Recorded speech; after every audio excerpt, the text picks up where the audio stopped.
17 years ago, 60 Minutes first examined the so-called French paradox, which suggested that the French, despite a high-fat diet and high consumption of wine, had a remarkably low incidence of heart disease compared with Americans.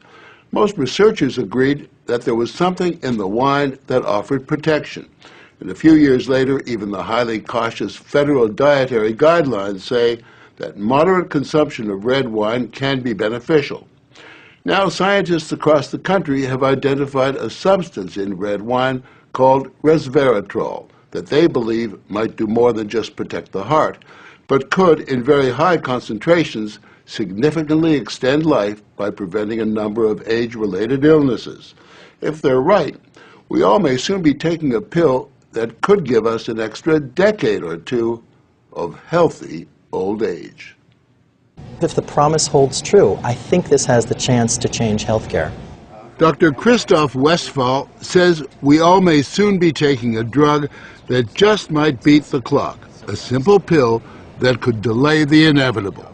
Our goal is to prevent and forestall many of the diseases that strike us as we reach 50, 60, and 70, all with one pill. What you're suggesting is there's some kind of rejuvenation drug that turns a 70-year-old into a 35-year-old. That might be pretty hard to do, but I think if we're on a train heading one direction, we can slow down that train. I think we can slow down these genes that control the aging process. That quest to put death on hold began in 2003 when Westphal met David Sinclair, a biochemist at Harvard, who was studying the genetic components of aging. 5 years ago, I met David, and he had shown that you could extend lifespan in yeast. That's pretty exciting. Now, if you happen to be a yeast, it's very exciting.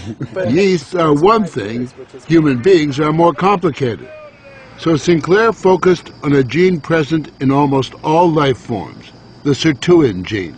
It's normally inactive, but when it is active, Sinclair believes it triggers a survival mechanism that extends life. Convinced that something in nature could activate that gene, Sinclair randomly tested thousands of compounds. And bingo, he got a hit, Resveratal. When I Googled this Resveratal, I was shocked to find that red wine was the top hit. Red wine is brimming with Resveratal. It's found in high concentration in the skin of the grape and seems to play a role in protecting it from invading bacteria and fungi. Were you aware of the research into red wine that it offered certain health benefits? Oh, sure. I mean, that's why I almost fell off my chair when the link was made, and I thought that this was a potential explanation for the benefits of red wine. Convinced they were on the verge of a major scientific breakthrough, Sinclair and Westphal launched Certris, a Cambridge, Massachusetts research company. They, along with a handful of other cutting-edge biotech companies, are developing resveratrol-based drugs that they believe zero in on the longevity gene. The important news here is not that we found something in red wine. The important thing is that we passed a milestone where we can now make drugs based on this knowledge and potentially slow down aging itself. Everyone from plastic surgeons to your friendly snake oil salesman have been promising a ticket to eternal youth for some time. So the prospect of a prescription pill based on red wine that could trigger a longevity gene sounds too good to be true. And yet, scientists have actually known for years of one surefire way of doing that. Stay hungry. We have a pill that can mimic many of the effects of calorie restriction or exercise. So one can be very healthy and obese at the same time. Our goal is healthy individuals, ideally via lifestyle, and if that doesn't work, we believe that we'll have a pill that can mimic that. A pill that in effect diets for you. A pill that turns on the survival gene. And what we're trying to do with our drugs here is to put the body in a defensive state, to ring the alarm bells and get the body to defend itself instead of dieting to set the alarm off, pop a pill. The pill is a highly concentrated form of resveratrol, a virtual vineyard of healthy living. How much red wine would you have to drink to get the kind of resveratrol that you're using? The sad news is that you'd need to drink about 1,000 bottles a day of red wine, which I don't recommend. The pill itself may not extend lifespan, but could prevent the diseases of aging. Alzheimer's, diabetes, heart disease, even cancer. What we're talking about is activating the body's natural genetic defenses against diseases, and that's very powerful if we can harness that. Resveratrol has been tested on mice and the results have been encouraging.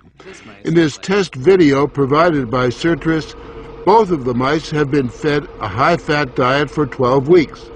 But when placed on a treadmill, the mouse on the right ran twice as far. He was taking high concentrations of resveratrol.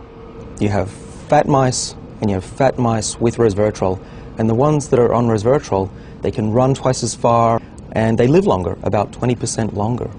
Other studies showed that among mice fed a high-fat diet, those given resveratrol didn't gain as much weight as those not given the drug. Sinclair believes that resveratrol actually changes the physiology of the mice. The proof, he says, is in the post-mortem. Their organs looked pristine, youthful, fat-free, and their physiology was just like they were dieting, but they were fat. Convinced they were on the right path, they fast-tracked the drug into human trials on people with untreated diabetes, and the results were impressive.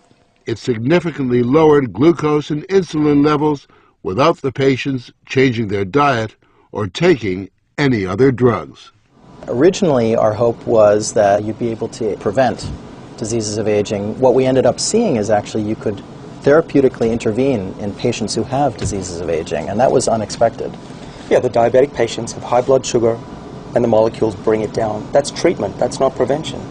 Certris is now developing what they say is a much more potent synthetic version of resveratrol that will also soon go into human trials, this time on cancer patients. I keep on thinking, you know, what used to seem like it was science fiction, I actually believe the biology is right, and if we're right, this may be the most important thing that we're going to do in our lives. Possibly, but it is important to remember that 9 out of 10 drugs that look good in mice ultimately fail in human trials. Still, the speed and results generated by Certris and the resveratrol drugs are unusual, and Sinclair believes these drugs will not only keep people living longer, but will keep them healthy longer. What we're talking about is potentially making a 90-year-old as healthy as a 60-year-old. A 90-year-old can play tennis and see their great-grandkids graduate from college. People will live active, healthy lives and then die quietly in their sleep, and that's really the aim here with these medicines. Are we on the edge of maintaining active lives into our hundreds, for example? Well, we've certainly passed a corner in terms of the science, and someone's going to achieve it, and if it's not us, it's going to be someone else. But the question that most of us want answered is, when do we get this pill? I would say 5 years, to be conservative, that this will happen within our lifetimes. I'm fairly certain about that. One measure of the potential of this research, Dr. Sinclair and Dr. Westfall's little startup company was recently bought by the pharmaceutical giant GlaxoSmithKline for almost $750 million.